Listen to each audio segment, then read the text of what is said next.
Well, this is a review of my Fiat Panda Cross. This is the third one I've had of these. This is the sort of last gen refresh before they stopped making this sort of design, really. I think the normal Panda carried on for another year or two, maybe not all in the UK, but slight revisions and things, whereas this sort of 2010 was the sort of last edition of this car. It had slight revisions with the increased size of the mirrors, which I said the other models had, and a slight change to the dash design to the earlier model they had.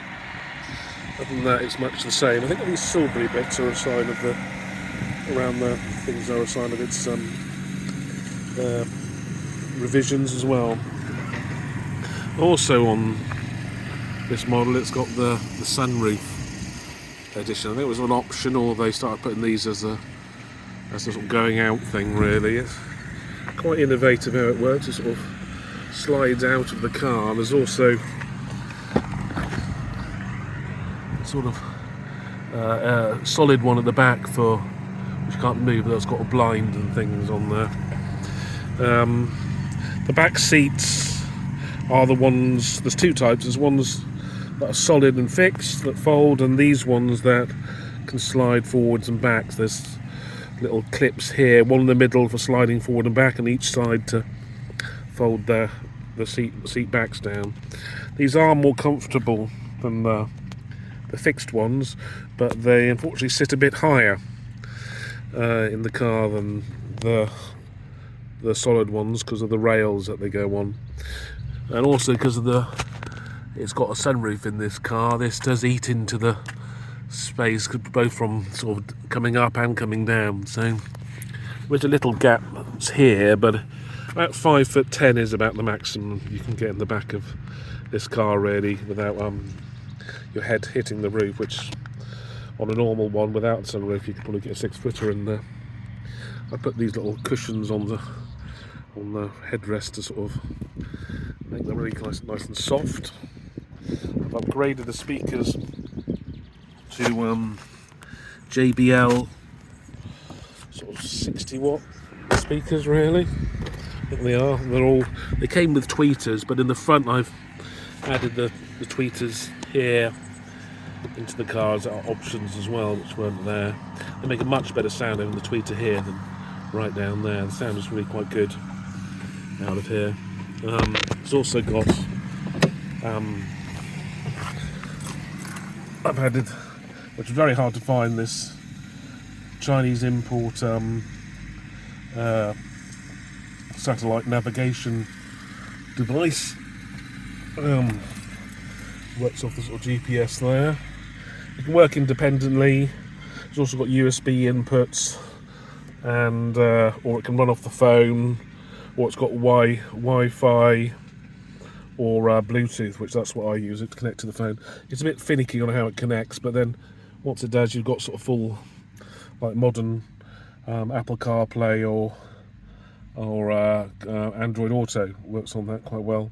But it's just a bit of a fuss to connect. It's also behind that glove box is also an amplifier for this radio. It works okay, but it's not a powerful 25 watts per channel. It just makes the sound a little bit more cleaner and sort of better quality than just relying on the amplifier inside that. There's also just behind that, the mirror is a dash cam that all the cables I've hidden there.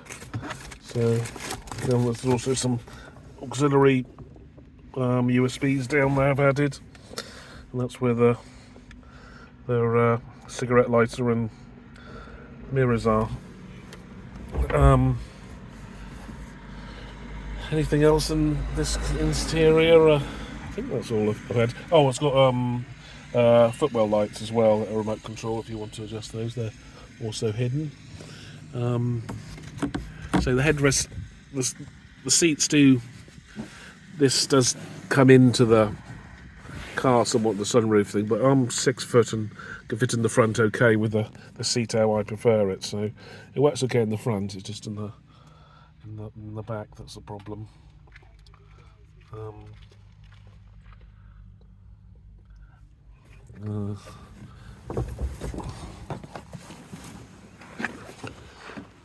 So as the rest, I've got some. I think these are the best tyres for all season good years. A nice one's quiet as well. That's the key thing. It's quiet on the car. On the back, I was thinking about doing a tow hook, but I'm not sure about that. I've added a dash cam just in here inside, which is a problem because it sort of keeps it clean, but it does reflect off the front a little bit. Let's have the rear drop links done, and the rear shocks, and also the discs and pads have been changed, renewed on there. There's also, it seems, these red cars do seem to fade quite badly, but this car seems to have had a respray or something. It must have had a respray, a very good one. You can't see, well, they've actually properly removed things when they did it, because you can't see any overlap or on there. It's just things like these door handles have been sprayed, and you can tell it looks like paint rather than. But everything else, all the seals around here look really good. On the front, I've done the front suspension, the shocks, and also just some pads and anti-roll bars. They've all been done on there. Engine-wise, it's had quite a lot done to it as well.